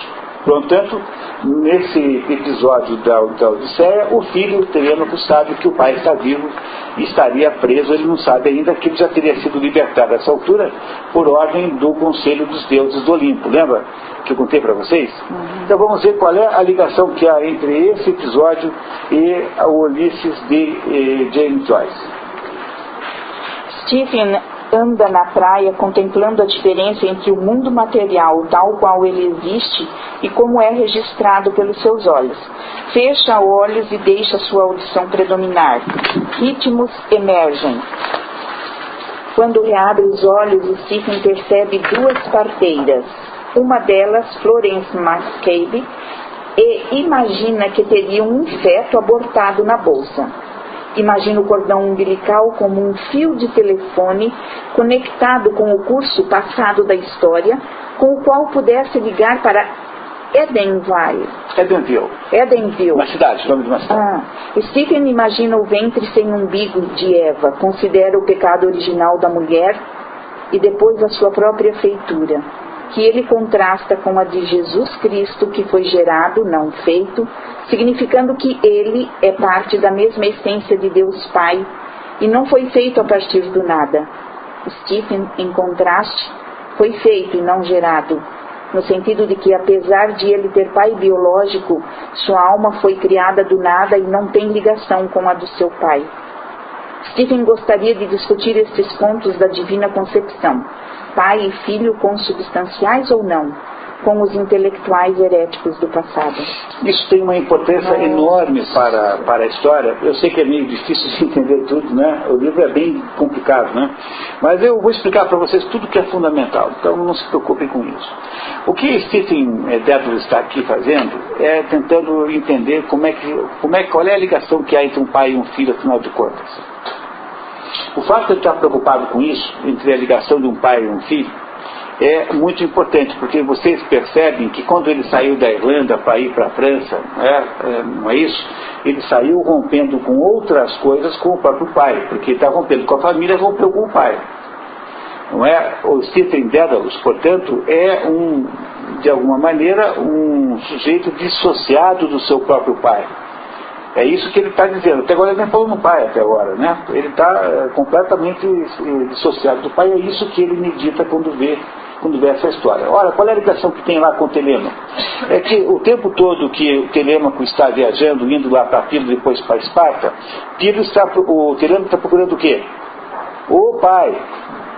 Não é? Não é isso? Está procurando o pai. E aqui na nossa história, o Stephen Dedalus é um sujeito que brigou com o pai. Será que ele também está procurando o pai?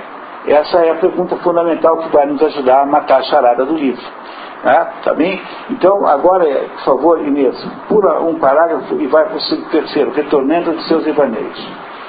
Retornando de seus devaneios, Stephen dá-se conta de que tem vergonha da sua família desde criança. Pronto, olha aí, ó.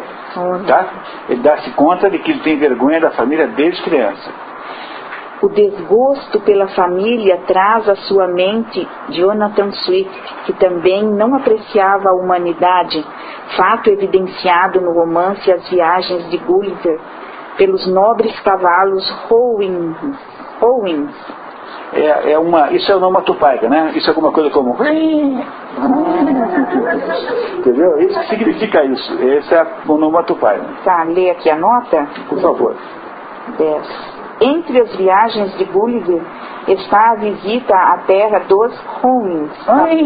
Eu não vou fazer assim agora, não Cavalos nobres e civilizados que dominam os selvagens Yahoos, humanos animalizados. Esse Yahoos aí é de onde veio o Yahoo. Esse Yahoo aí, né? Yahoo, tem aí no computador, veio desses Yahoos aqui, .com do Jonathan Swift, das Viagens de Gulliver. Aliás, um livro maravilhoso.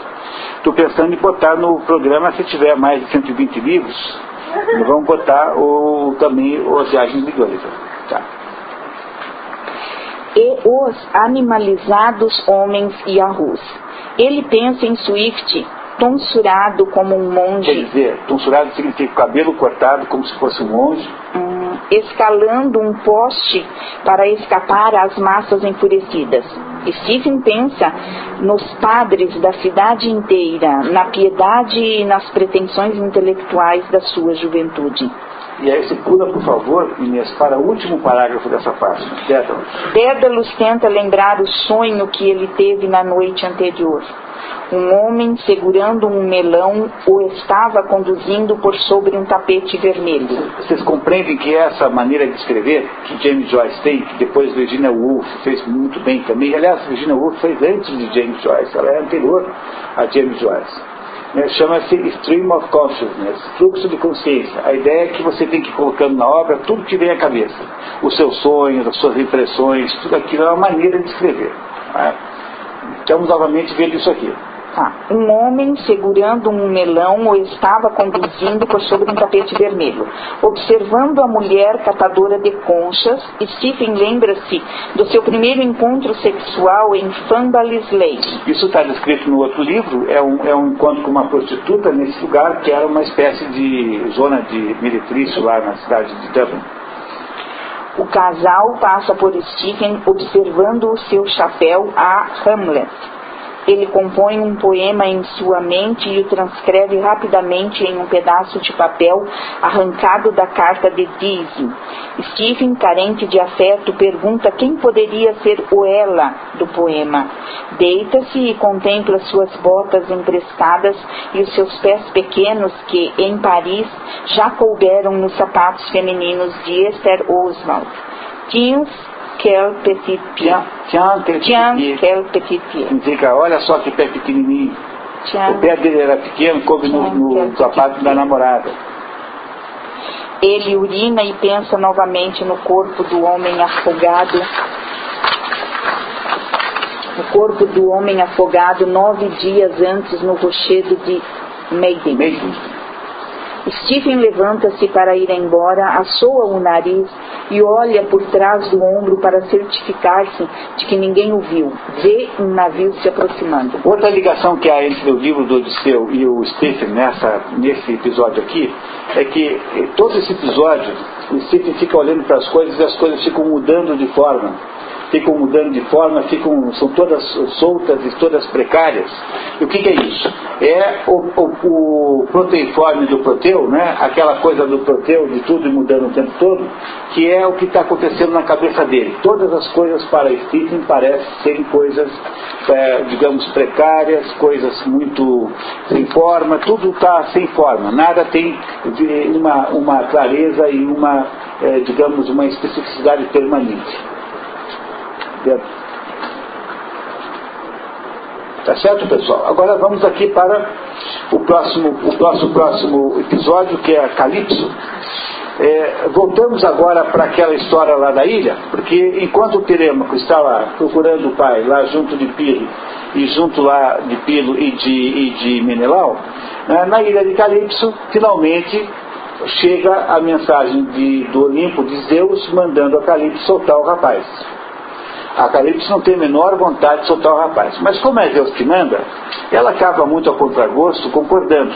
E a Calypso, então, não só concorda em liberar o rapaz daquela prisão onde ele está, há muitos anos que ele já está lá preso. Ela não só concorda, como ela também resolve ajudá-lo a construir uma espécie de balsa para ele poder ir dali para Ítaca, sua terra, pelo mar, né? E a Calypso, então, fará uma tentativa de ajudar o nosso herói chamado Odisseus, da Odisseia, a voltar para Ítaca. Então, o que é que diz na Odisseia? Vamos lá. A história volta para Ulisses, que, conforme o relato de Proteus, está prisioneiro há 7 anos na ilha Ogígia. Dos 10 anos, ele ficou 7 anos como escravo sexual da Calypso, onde a ninfa Calypso trata muito bem e lhe oferece imortalidade em troca de amor. Compadecida de Ulisses, que deseja voltar a Ítaca, Palas Atena pede a Zeus que envie Hermes a ninfa para comunicar que o herói deve ser libertado, conforme decisão do Olimpo. Calypso obedece lamentando e o ajuda a fazer uma jangada. No caminho, Posido, inimigo de Ulisses, já faz a embarcação naufragar. Ulisses salva-se com a ajuda de Palas Atena. Fica à deriva por 2 dias e acaba numa praia da Fiácia, onde chega exausto e nu. Esse é o momento mais dramático e mais importante de toda a história, que é o momento em que Ulisses, porque o Folies havia voltado da África e descobriu que tinham soltado lá o Ulisses da ilha. Fica furioso e vai perseguir o Ulisses no mar.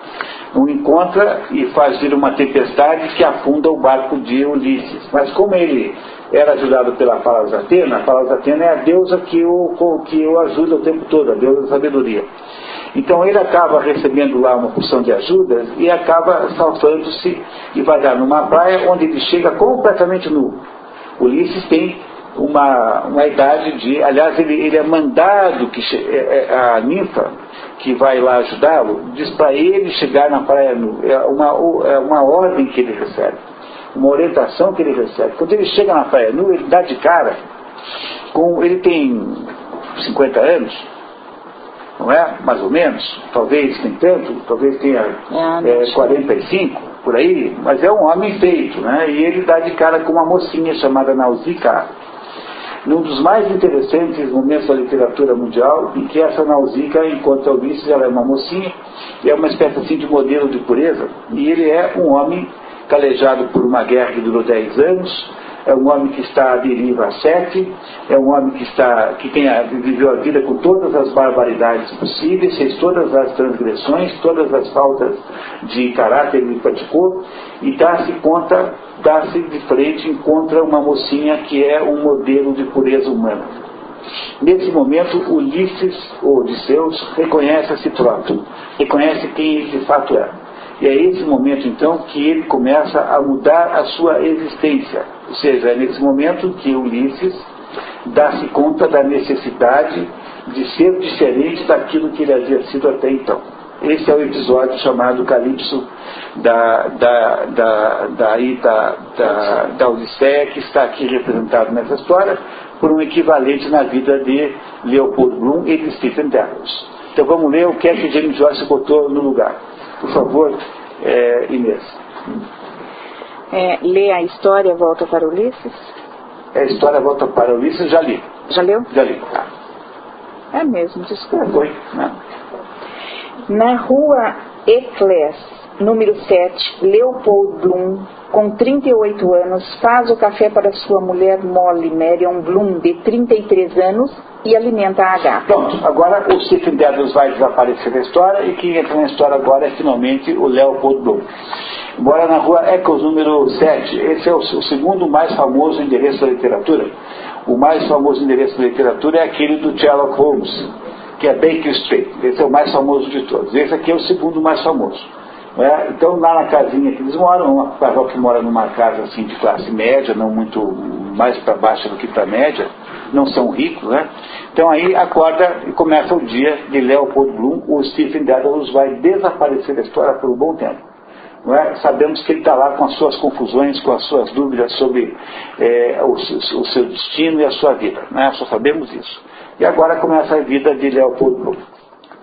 Abaixando-se com suas mãos no joelho, imagina como o mundo deve parecer à gata e como os seus bigodes funcionam.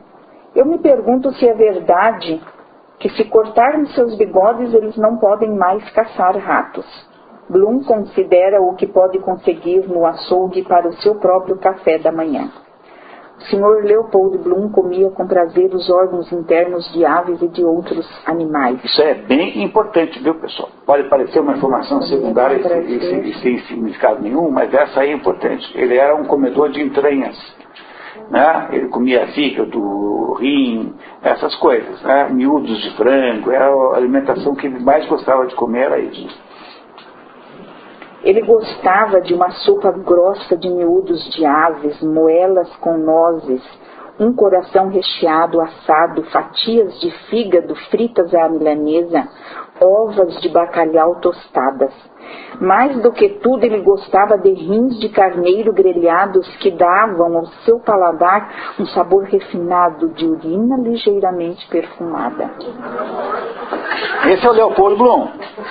O Leopold Bloom, que não conhece o Stephen Dedalus, que na verdade eles já se viram, porque o Stephen Dedalus, quando era pequeno, né, o Leopold Bloom, que é muito mais velho que ele, tem o dobro da idade, mais ou menos, o Leopold Bloom já havia visto antes o Stephen Dedalus, mas como menino, assim, né, não conhecia de verdade, eles não se conhecem verdadeiramente. E aí vamos continuar vendo como é que começa o dia do Leopold Bloom. Cuidadosamente sobe para perguntar a Molly se ela quer que ele lhe traga algo. Molly balbucia alguma coisa e a cama faz ruídos com seus movimentos. Bloom pensa naquela cama que Molly trouxe com ela de Gibraltar, lugar onde ela foi criada por seu pai, o Major Tweed. A nota diz: James Joyce, por pouco tempo, foi revendedor do Tweed Dougal em Trieste, na Itália. Tweed é um tipo de tecido. Bloom sai levando consigo sua batata da sorte. Outra nota que diz: batata da sorte, luck potato, é uma batata amuleto que os irlandeses carregam no bolso para dar sorte. O hábito está possivelmente associado à Grande Fome, 1845-1849, que reduziu, entre mortes e imigrações, 25% da população da Irlanda. Foi uma desgraça, foi assim que o avô do John Kennedy foi para os Estados Unidos. Foi nessa migração. Então, e aí dali a 2 gerações, um neto do imigrante irlandês foi presidente dos Estados Unidos. A família Kennedy é irlandesa. Kennedy é um nome irlandês por excelência. Assim. Se você quiser um nome absolutamente irlandês, é Kennedy. Continuamos.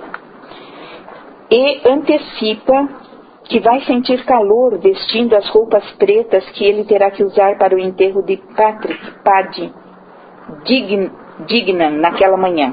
A caminho, imagina-se no Oriente seguindo a trilha do sol e permanecendo com a mesma idade. Fantasia paisagens orientais, mas se dá conta de que essas imagens são ficcionais.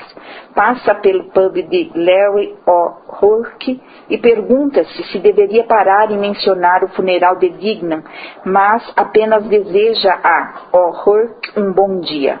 Bloom tenta imaginar se os donos de pubs modestos como os de O'Rourke fazem algum dinheiro, tendo em vista a quantidade de pubs que há em Dublin.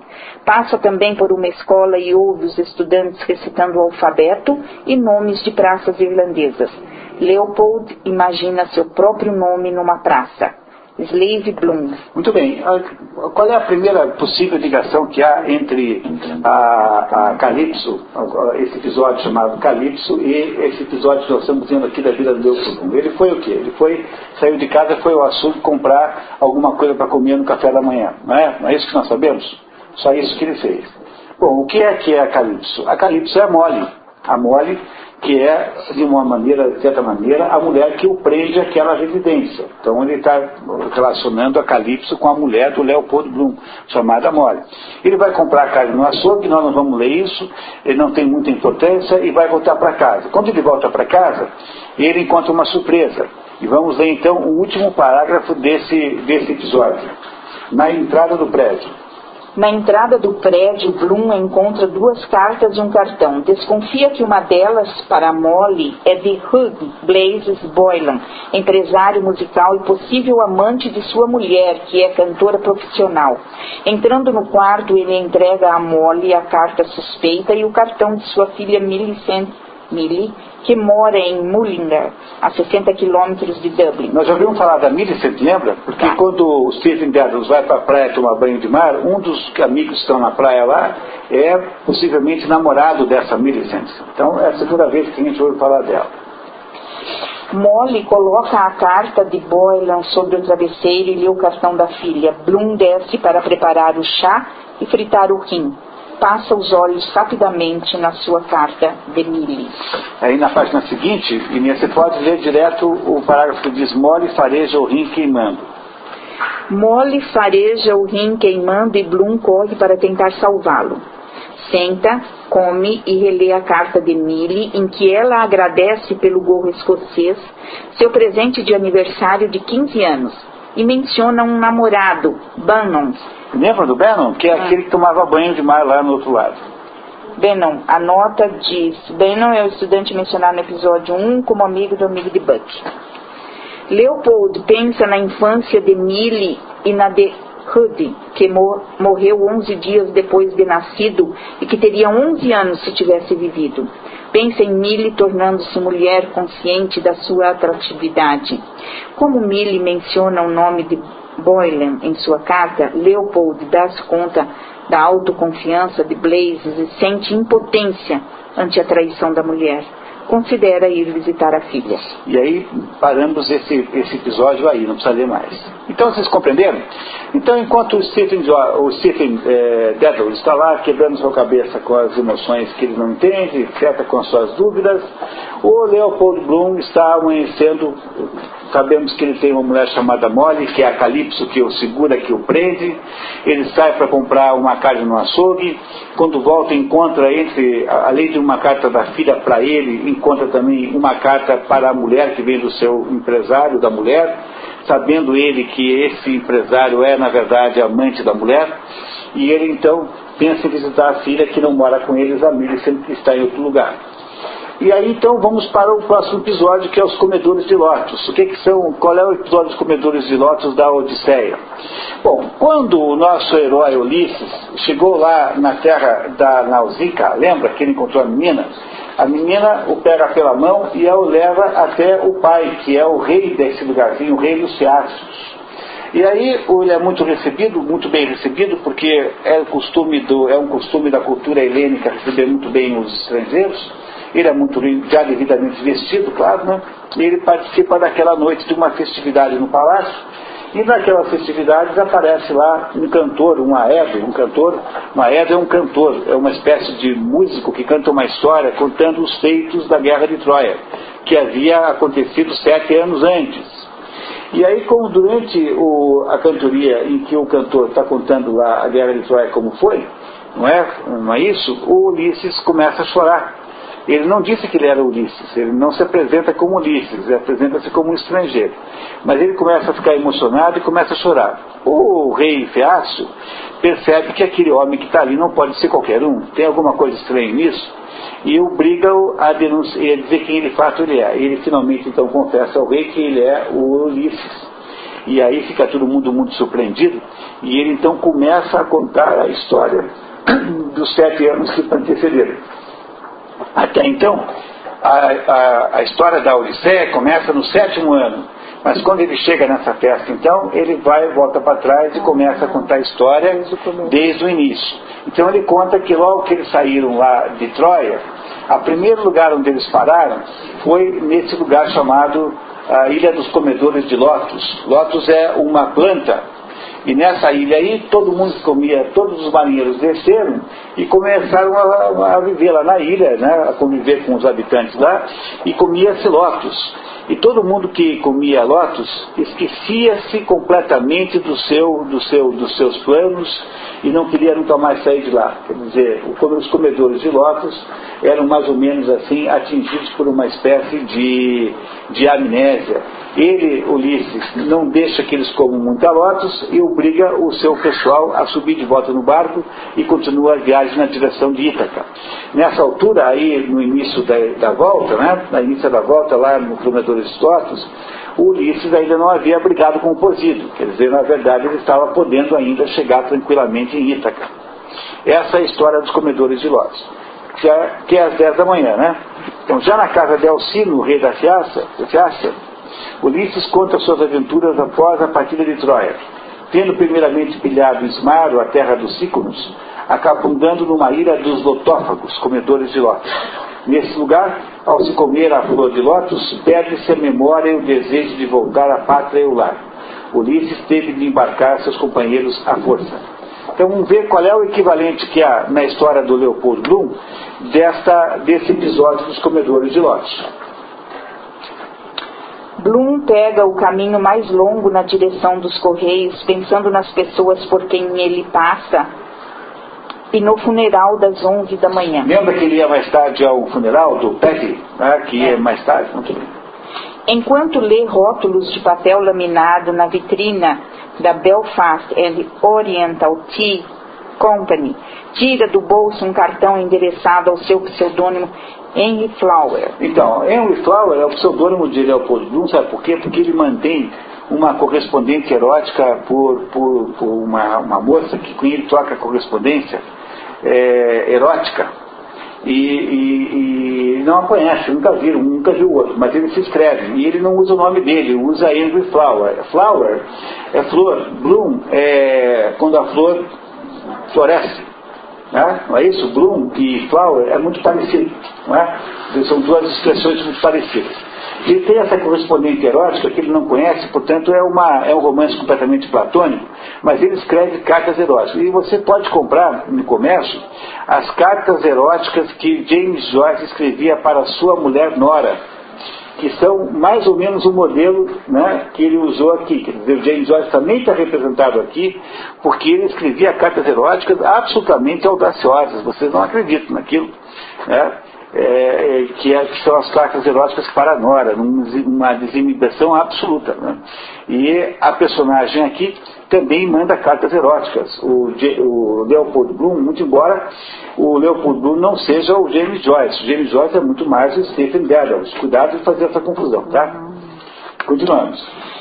Inspirado pelos rótulos de chá, Bloom imagina a inebriante atmosfera do Oriente e disfarçadamente entra na agência dos Correios para apanhar, na costa restante, uma carta endereçada ao seu pseudônimo. Já do lado de fora da agência, Leopold abre a porta, mas antes que possa lê-la aparece um conhecido, McCoy, com quem discute amenidades, enquanto tenta mentalmente determinar o conteúdo da missiva que enfiou no bolso. Ele não pode ler a carta porque está lá o outro falando com ele. Então está louco para ler a carta, mas não consegue porque está o chato lá conversando com ele. Amenidades. Amenidades, né, bobagem? Do outro lado da rua, na porta do Hotel Grosvenor, uma atraente mulher da alta sociedade faz menção de pegar um coche. Bloom segue-a com os olhos, antecipando a visão da sua perna quando ela entrasse na condução. Mas a passagem de um bonde bloqueia sua visão. Desgraça. Bem nessa hora. Ainda conversando com McCoy, Leopold abre o jornal e vê o anúncio. O que é um lar sem carne enlatada da Plumtree? Incompleto. Com ela, uma moradia feliz. McCoy e Bloom conversam sobre a próxima turnê de Molly e, pensando na carta de Borland, recebida naquela manhã, evita o tópico de seu gerenciamento. Ao partir, McCoy pede a Bloom que marque o nome dele no livro de registro do funeral de Dignam. Porque não vai, né? Então pediu para o outro assinar o nome dele. Olha. Bloom vê um anúncio da peça Lia. E lembra-se do enredo central que trata de um moribundo e cego Abraão, reconhecendo a voz de seu filho Nathan, desaparecido havia muito. Tudo isso faz lembrar a morte de seu próprio pai. Finalmente livre de McCoy, Leopold abre a carta e acha uma flor dentro. A carta é de sua correspondente erótica, Martha Clifford, na qual pede para conhecê-lo pessoalmente. Chama-o de menino levado, por ter usado determinada palavra em sua última carta, e finalmente pergunta que tipo de perfume a esposa dele usa. Bloom devolve a carta para o bolso. Está convicto de que nunca irá conhecê-la pessoalmente, mas tornará mais ousada a linguagem na próxima. Depois, nas cartas que o James Joyce escreve para Nora, ele realmente vai ao extremo dessa ousadia. Bloom tira o alfinete da flor e dá-se conta de como é estranho o número de alfinetes que elas sempre têm.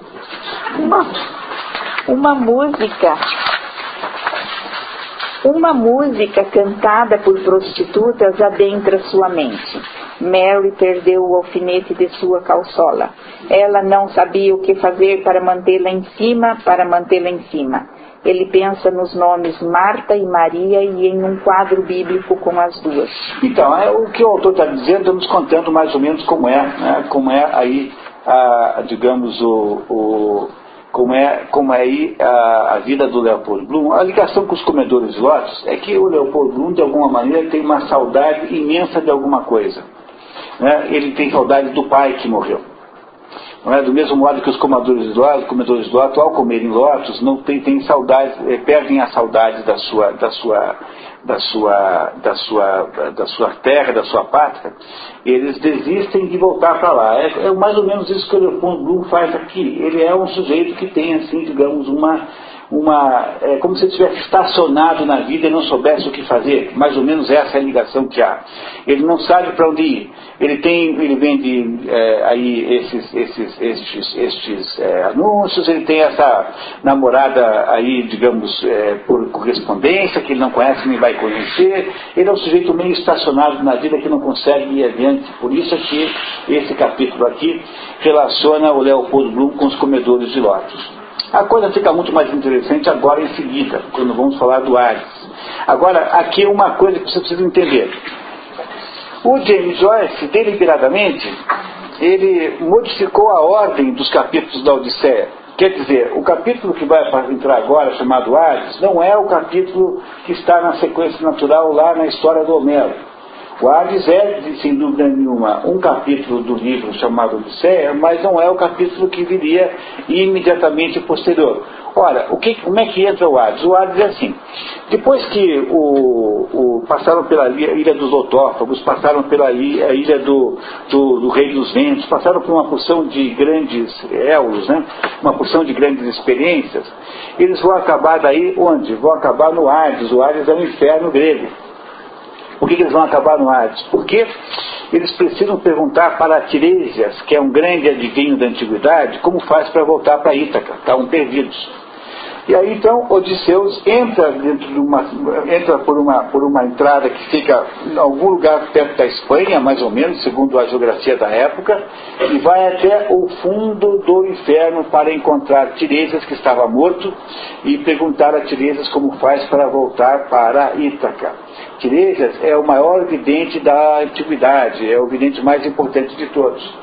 E uma das cenas mais comoventes do livro da Odisseia é a hora em que Odisseus encontra a própria mãe, que morreu, está lá, morreu de saudades dele, morreu de amargura pelo desaparecimento do filho, e que está lá, Anticleia é o nome da mãe, e ele tenta falar com ela, e ela simplesmente olha o horizonte e não consegue reagir, porque ela já não é mais uma pessoa, ela é apenas uma sombra, uma espécie de espírito sem alma que está ali condenada a ficar no Hades o resto da vida. Tiresias consegue falar com Odisseus porque Tiresias tem um status especial. Ele era de fato um sujeito extraordinariamente importante. Os deuses deram a prerrogativa de lhe manter a consciência no inferno. Então esse é o episódio de Hades que vem lá na frente no livro da Odisseia, mas que aqui no livro do Ulisses está antecipado, né? Isso, como é que é o Hades? Vamos ver aqui. Hades, né? 21. James Joyce interrompe aqui a ordem cronológica da Odisseia, antecipando o episódio da descida de Ulisses ao Hades, ao inferno. Vamos lá, vamos a isso aqui. Ulisses vai ao Hades consultar o vidente Tiresias sobre o caminho de volta a Ítaca. Esse o adverte a não matar os bois sagrados de Hélio, o rei Sol, e garante-lhe retorno, embora sem nenhum de seus homens. Tiresias diz para Ulisses, portanto, que ele vai voltar sim para Ítaca, mas ele vai voltar sozinho. Ninguém irá sobreviver a essa viagem a não ser ele. Continuando. Em Ítaca, profetiza o vidente, ele também mataria todos os pretendentes da sua mulher Penélope. No Hades, Ulisses encontra, entre outros, sua mãe Anticleia, morta de saudades do filho, uma das mais emocionantes cenas do livro. É terrivelmente emocionante o encontro de Ulisses com a sua mãe, que ele abraça e o braço passa por ela assim, porque ele está vivo, né? E o braço não consegue segurá-la, né? Ela é apenas uma sombra no Hades da sua mãe que existiu. Muito bem, qual é a cena na vida de Leopold Bloom que corresponde, portanto, ao Hades? Inês, por favor. Leopold Bloom sobe em uma carruagem funerária junto com Martin Cunningham, Jack Power e Simon Dedalus. A nota diz: Simon Dedalus é pai de Stephen Dedalus, sempre citado neste texto como Simon ou Senhor Dedalus. O Leopold Bloom conhece o pai do Stephen Dedalus, né? Entenderam? Por que o James Joyce teve que antecipar o Hades? Porque às 10 horas da manhã, ou às 11 horas da manhã, é o enterro do tal do Patrick, né? Então você tem que, do Patrick, né? Então você tem que trazer um inferno, ir ao enterro é igual a ir ao Hades, ir para o inferno, que é o reino dos mortos. Por isso que o James Joyce antecipou aí o episódio do Hades da Odisseia para poder combinar com a sequência natural da vida, da história do dia 16 de junho vivido por Leopold Bloom. Todos estão indo para o funeral de Patrick Dignan. Quando o veículo começa a se mover, Bloom aponta Stephen na calçada. Simon, contrariado, pergunta se Mulligan estava com seu filho. Leopold acha Simon muito radical, mas conclui que ele está certo em se preocupar com Stephen, pois ele teria feito a mesma coisa com Rudy, se ele tivesse sobrevivido. Lembro que esse Rudy é um filho que Simon, que o Leopold Bloom teve com a sua mulher Molly, que durou apenas dias, né, que teria 11 anos agora, né? Isso, então, na verdade, o Simon Dedalus, que é o pai de Stephen, quando viu lá o filho na rua com o Buck, ele não gostou, porque ele não gosta do Buck. E o Leopold Bloom concorda com isso, afinal ele também teria restrições às amizades do seu filho. Eu acho que com isso você pula lá adiante agora para quando a procissão fúnebre, por favor. Quando a procissão fúnebre passa pelo túmulo de May Dedalus. May Dedalus é a mãe do James Joyce, né? É a mãe do Stephen Dedalus. Né? Tá. Simon começa a chorar. Bloom pensa na realidade da morte, especialmente na falência dos órgãos.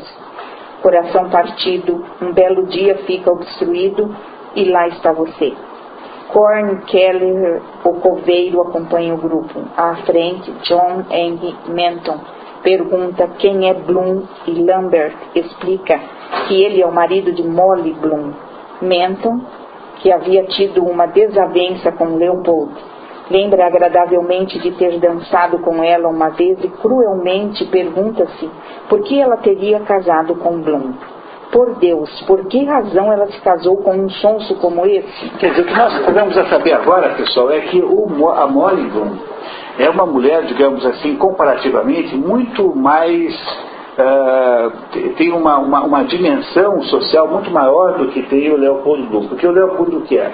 Ele é um filho de imigrante judeu num país católico. Ele não tem fortuna nenhuma, ele não tem nenhuma ligação social, ele é um sujeito que vive de vender anúncios, ele não tem nenhuma importância. A Molly Bloom, no entanto, é uma cantora, vive uma vida glamurosa de cantora, frequenta as óperas, frequenta aí os concertos, e há uma espécie de incompreensão de por que é que uma mulher que teria, em princípio, digamos, um status social muito maior, casou com esse homem que é aparentemente muito medíocre, no sentido de que é um homem sem grandes expressões, é um homem sem grandes valores. E é isso que fica estabelecido aí nessa descida ao inferno, que é aí relativamente essa ida ao enterro, não é? E aí nós terminamos esse episódio lendo a última, por favor, Inês, os homens reúnem-se. Os homens reúnem-se em torno do túmulo e Bloom pergunta quem é o sujeito usando um impermeável, o 13º, o número da morte, membro do grupo e que não estava na capela durante os serviços funerários. Esse 13º homem, que é o sujeito com impermeável, aparece o tempo todo. E há uma polêmica enorme para saber quem é esse sujeito, o que é que ele representa no livro. Olha, o que é que ele representa no livro? Apenas mais uma amolação do James Joyce fez, quer dizer, apenas mais um enigma vazio, para ficar todo mundo depois perguntando quem será que é o 13º homem. Não tem nenhuma importância e não vale nada essa informação. Portanto, esqueça esse 13º homem que não tem importância. Bloom pensa no seu próprio túmulo que já hospeda sua mãe e seu filho Hud, pensa no horror de ser enterrado vivo e de como telefones nos caixões poderiam prevenir tal desgraça. Uma coisa sobre o Leopold Bloom que vocês devem saber é o seguinte: ele passa o tempo todo tentando encontrar ideias. Ele tem uma mente assim voltada para a produção. Puxa vida, se fizesse isso, talvez eu pudesse ter um negócio que dá certo. Ele tem uma mente comercial. Está o tempo todo tentando inventar ideias. E agora a gente para 15 minutos, tomamos um café e voltamos daqui a pouquinho. Tá? Vamos lá. Monir, você tirou a Madame Bovary? Tirei porque troquei por outro lá. Lembra que nós...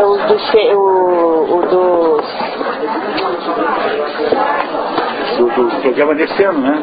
É. Mas eu tirei... Você colocou o inimigo do povo, um inimigo do povo. Foi, porque não dá pra... Não adianta ler o inimigo do povo, desculpe, o outro em seguida, o rinoceronte, sem ler antes o inimigo do povo. Ah, então foi por causa disso, porque foi bem esse que entrou no lugar do Madame Bovary. Foi, porque eu me dei conta de que esses dois aí tinham que casar.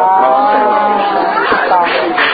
Mulher, estava ali quando ocorreu assim uma